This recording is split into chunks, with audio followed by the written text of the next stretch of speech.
We are very fortunate, I think, to have Mr. Joe Gamble running for sheriff currently and will be elected in November.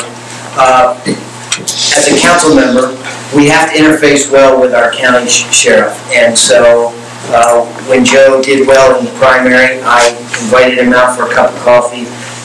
Law enforcement is not my particular expertise, but I do want to strike up a good relationship with him as he comes on board, as well as the existing relationships we have with the town of Easton Police Force, St. Michael's, TRAP, everyone working together, including with the state police, to work together to police the community properly. Putting 2 members on the drug task force, on the state drug task force, which have not existed to this point under the current sheriff, I think is very important, because we want to go after those mid and high level drug dealers that are wreaking havoc in the community, while our other officers are working on the local drug enforcement issues. Everyone working together, but we have to have representation at all levels so that we know what's happening at the state level, at the national level. And Mr. Gamble made a pledge that he's going to put 2 full-time Talbot County deputies on that task force, which I think is big. I think it's very important, and I think it's overdue. So I'm excited about that. Also, giving the policemen better resources, giving them a better retirement package. I think we're a little bit lower than some of the neighboring counties, so we're going to look at that, hopefully. Maybe not go whole hog on some things, but try to make it so that our policemen want to be here and they know that they're being paid and they have a good benefits package consistent with other counties in the area.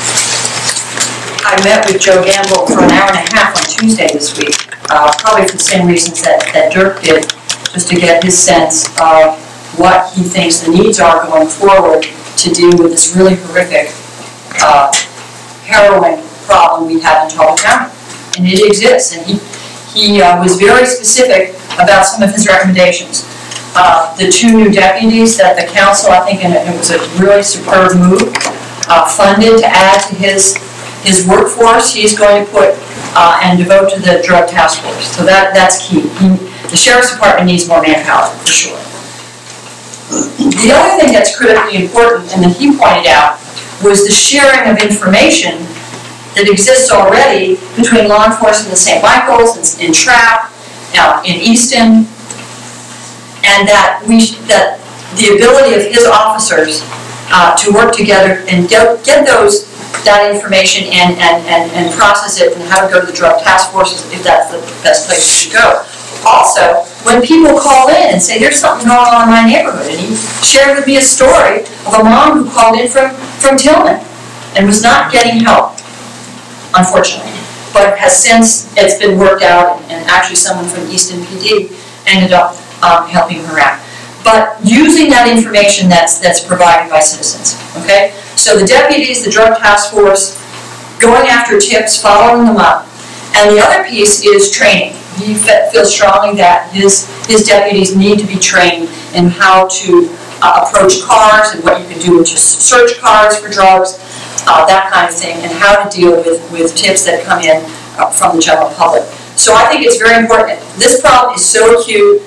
I really think Mr. Gamble, we need to pay close attention to what he needs. He has terrific experience being on the homicide unit for the state police for years, 20 plus years. So I think he's a real pro, and I'm up for listening very carefully to what his needs are and doing as much as we can. Helping public safety is a fundamental responsibility of government, and thus I would very strongly support contributing towards our public safety and any type of drug task force, any type of drug enforcement, any type of drug abuse prevention.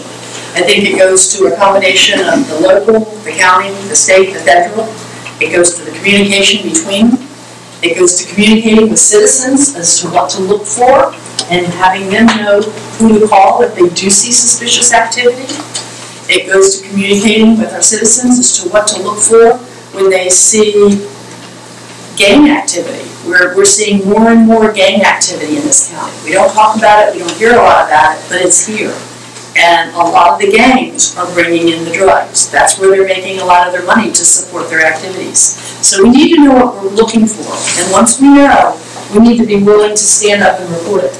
I've talked to several of the Easton police on occasion. I live right off Court Street. Most of you, if you're familiar with Court Street, that is kind of like the drug mecca. There's a lot of that taking place. And I've talked to them, and they say, yes, we get calls, but unfortunately a lot of people who call us are unwilling to give us their name. They're unwilling to do anything for fear of repercussions. So I think we need to really make people safe. Part of that is working with the state's attorney, their office, so they can help witnesses who want to come make a complaint. I think we need to do everything we can to educate children. I think the DARE program is excellent. I think we need to make sure that continues. I know some of the officers, they've talked about really maybe even expanding that into the middle school, the high school, really those kids when they're at the age where they really start getting tempted. You need some help, you need some support. So I would look at things like that. I think there's a lot we can do, and a lot of it comes down to just talking, communicating, and making sure the information's out there. I'm so happy to hear that, Mr. Campbell is going to be such a great asset in our law enforcement community. I didn't know him very well, so I'm glad to hear this information. But I also have to ask myself, why would someone take drugs? Why would a young person get involved in the drug environment? And it's got to be because there's no hope for that child. We need to figure out what we can do to find other avenues for kids to look into besides the drug world, the drug environment. We need to talk to community leaders, what county agencies exist that can help with this problem, and fight it from both sides, not only from the law enforcement side, but also grab these kids, give them some hope, give them an education, and give them hope to the point where drugs is not the option, that's not something that they will accept. And I think that we have to work from both sides of the coin to solve this problem. Public safety has always been my #1 priority, and when the economy definitely took a nosedive, that was one of the things that we knew in the budget that we really could not mess with that we have to keep those resources up, and I think that we have supported our emergency services and our sheriff, and with our new sheriff, absolutely, we need to give him the resources that he needs. And to pick up on what Mr. Lowery says, I know, for the life of me, I cannot figure out what is up with kids. It is not just a Talbot County issue. This is a national crisis, but our job is to try to take care of Talbot County. And, we have wonderful groups like Talbot Partnership who tries to get the education out there. And you can say it's parenting, but you know what? Sometimes the parents, get those kids. And I think that the issue that you look to is last summer, that terrible tragedy, in the Royal Oak area.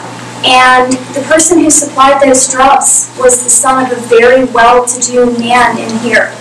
And Mr. Lowery, when you talked about that there's no hope, but this kid, he was smart, he was athletic, and yet he still turned to drugs and was stealing. And so I don't know what we can do other than, love our kids and reach out to other people's kids and to support our law enforcement agencies, but it is definitely a crisis throughout this country, and one that I hope these kids figure out soon enough that it's not where they're going to go in life, that they have a lot of other things that they can pursue that are going to make them a lot happier.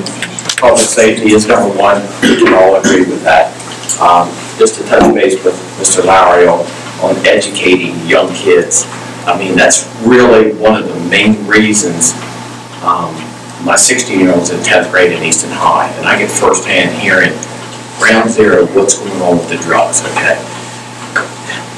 He tends to not talk about it, but, you have to get it out of them. You have to educate them.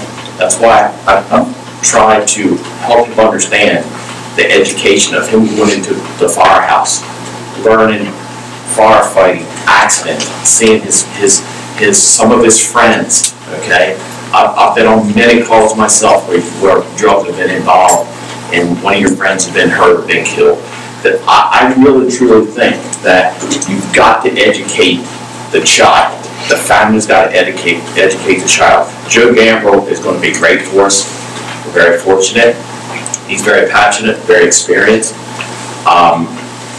So I really feel we're headed in the right direction. I don't think it's no worries that the county council is going to handle public safety in a great way. And I'm proud to be part of it, but I think we're going to really have to look at the education of these kids. We've got to get them in programs. We've got to get them, baseball, football. You've got to keep them busy, because once they get bored, get in these little parties and stuff, there goes the drugs and the beer. So we've got to be proactive with this stuff. And really, it's no lying or you don't lie and do this and do that. You educate the kid and you discipline him. And then you tell the police. That's what you do.